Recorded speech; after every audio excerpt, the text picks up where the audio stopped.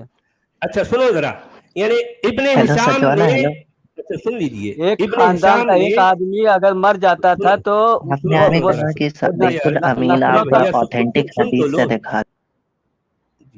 سنو ذرا, ٹھیک ہے, میں آپ کی بات بھی سن لیتا ہوں.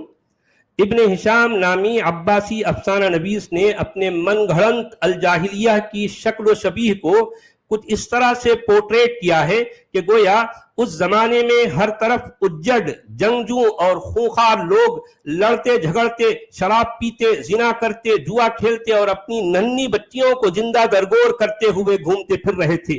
وہ انکھڑ اور کندہ ناتراش بدو نہ تو بڑوں کی عزت کرنا جانتے تھے اور نہ چھوٹوں پر شفقت کرنا۔ عرب کے ان گواروں کو نہ تو منہ دھونا آتا تھا اور نہ انہیں ہگنے موتنے کی کوئی تمیز تھی۔ جاہلیت و بربریت کے ایسے گھٹاٹوپ اندھیاروں میں اللہ تعالیٰ نے ان گواروں پر احسان عظیم فرماتے ہوئے خود انہی کے اندر سے نبی آخر الزمان صلی اللہ علیہ وآلہ وسلم کو اس لیے بھیجا کہ ان کی مبارک و مسعود بعثت کے صدقے وحشت و جہالت کی ظلمتوں کو مٹا کر چار دانگ عالم میں نور اسلام کا بول بالا کر دے اور ہر طرف اس کے چمکنے سے اجالا کر دے۔ یاد رہے کہ عباسیوں نے الجاہلیہ نامی وزادار پرندے کو محض اس لیے گھڑا تاکہ اس افسانے کے دم و خم پر اپنے جعلی نبی کی ضرورت بعثت کو نمایاں کر کے اس کی مصنوعی اہمیت کو ثابت اور استوار کر سکیں۔ اس میں بھی ناکام رہے، لیکن سچ والا جی اس میں بھی ناکام رہے۔ ہاں ناکام تو رہیں گے نا بھائی۔ اچھا آپ دیکھیے یہاں پر ایک اور بات میں آپ کو بتاتا ہوں۔ سیرت ابن ہشام ہمیں بتاتی ہے کہ نبی صلی اللہ علیہ وسلم نے شہر مکہ میں 13 سال تک قرآن ہی کی بنیاد پر اپنا دعوت اللہ کا مشن جاری رکھا تھا۔ نبی صلی اللہ علیہ وسلم کی مسلسل تگ و دو اور طویل کوششوں کا ماحصل یہ تھا کہ محض 86 لوگ ایسے لوگ ایمان لا سکے جن میں کی اکثریت سماج کے پچھڑے ہوئے لٹے پٹے افراد پر مشتمل تھی۔ غرضے کہ قرآن اپنے ہزارہ دعووں اور دادخواہیوں کے باوجود مکہ کی اشرافیہ اور اس کے سمجھدار طبقے کو اپنی طرف متوجہ کرنے میں بے نیل مرام رہا۔ اب یہاں عقیدت و تقدس کی پٹی اتار کر اگر غور کیا جائے تو قرآنی عبارتوں کے اندر از خود نہ کوئی طلاقت و بلاغت ہے اور نہ کوئی تاثیر و خاصیت ہے، اس میں نہ کوئی علمیت و منطقیت ہے اور نہ کوئی وجدانی اور روحانی جاذبیت ہے، بلکہ الٹا اس میں خرافات و خزعبلات سے بھری کہانیاں اور اساطیر الاولین کی اعادت و تکرار ہے۔ اسی لیے 13 سال کی مدت دراز تک قرآنی مضامین نہ صرف یہ کہ بے کشش و غیر مؤثر رہے بلکہ خود نبی صلی اللہ علیہ وسلم مکہ کے اندر اپنی بولی میں بھی اپنے مخاطبین اول پر مثبت نقوش ڈالنے اور اپنے آپ کو سچا نبی منوانے میں سخت ناکام رہے۔